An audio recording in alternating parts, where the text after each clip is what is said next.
Hello everyone, welcome to learn with Subrata. আজকে আমরা ঢাকা বিশ্ববিদ্যালয়ের ব্যবস্থাপনা বিভাগের বিগত বছরের প্রশ্ন অ্যানালিসিস দেখব এবং দেখব যে আমরা কোন অধ্যায় দিয়ে পড়া শুরু করব এবং কোন অধ্যায়ে অধিক গুরুত্ব দিব, কোন অধ্যায়ে আমরা একটু কম গুরুত্ব দিব। ঠিক আছে, তো শুরু করা যাক আমাদের ভিডিওটা। এটা হচ্ছে আমাদের ব্যবসায় শিক্ষা বা ব্যবসায় সংগঠনের প্রথম পত্রের অধ্যায়গুলো। যদি দেখি প্রথম পত্র অধ্যায় 12টি অধ্যায় রয়েছে।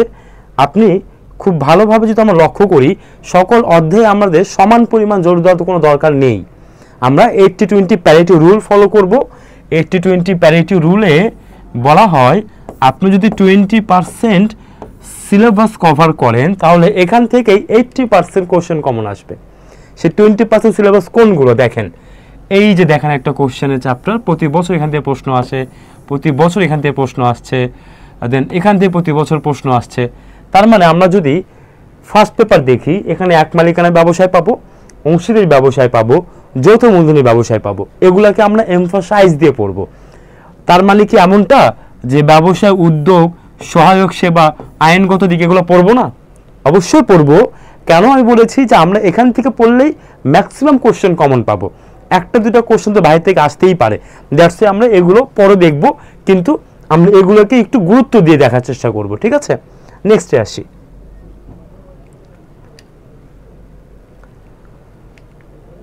সেকেন্ড পেপারে কি দেখা যায়? সেকেন্ড পেপার আমরা দেখতে পাচ্ছি আমাদের কোশ্চেনটা আসছে, দেখেন প্রেষণা থেকে কতগুলো প্রশ্ন আসছে। এই বছর আসছে 2টা, এর আগে ব্যবস্থাপনার ধারণা এখানে আসছে এই বছর 3টে, এছাড়া প্রতি বছর প্রশ্ন আসতেছে। তার মানে এই কোশ্চেনগুলো আমাদের কাছে খুবই হাই ভোল্টেজ চ্যাপ্টার, আমরা এখান থেকে পরীক্ষায় প্রশ্ন পাবোই পাবো। তার মানে এই অধ্যায়টা আমরা আগে শেষ করব। ঠিক আছে, এবার দেখি তাহলে আমাদের সামারি কি হওয়া উচিত, আমরা কিভাবে পড়াটা সাজাবো, ব্যবস্থাপনাটা কিভাবে শুরু করব, কোন অধ্যায়ে জোর দিব, সাজেশনটা কেমন হওয়া উচিত সেটা আপনাদের সামনে পেশ করছি। আমরা এখানে 7 নিয়েছি, আমি যেহেতু বলেছি 7 minute solution, so that's why আমরা 7টা চ্যাপ্টারকে হাইলাইট করেছি। যেমন আমরা পড়া শুরু করব সবার প্রথমে ব্যবস্থাপনার ধারণা দিয়ে এবং আমরা শেষ করব ব্যবস্থাপনা নৈতিকতা, সামাজিক দায়বদ্ধতা দিয়ে।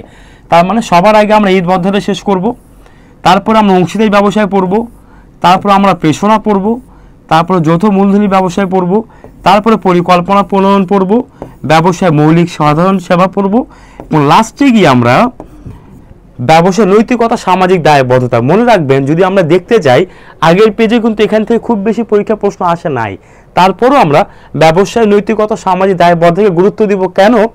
এই সেশনে এখান থেকে একটি প্রশ্ন পরীক্ষায় অবশ্যই আসবে। তার মানে আমরা যে 7টা অধ্যায় ডেনোমেট করেছি, ঠিক এইভাবে প্রথম 1 by 1 সিরিয়ালে আমরা অধ্যায় শেষ করব। তাহলে ঢাকা বিশ্ববিদ্যালয়ের ব্যবস্থাপনাতে সর্বোচ্চ নাম্বার পাবো বলে আমি মনে করি। ধন্যবাদ সবাইকে।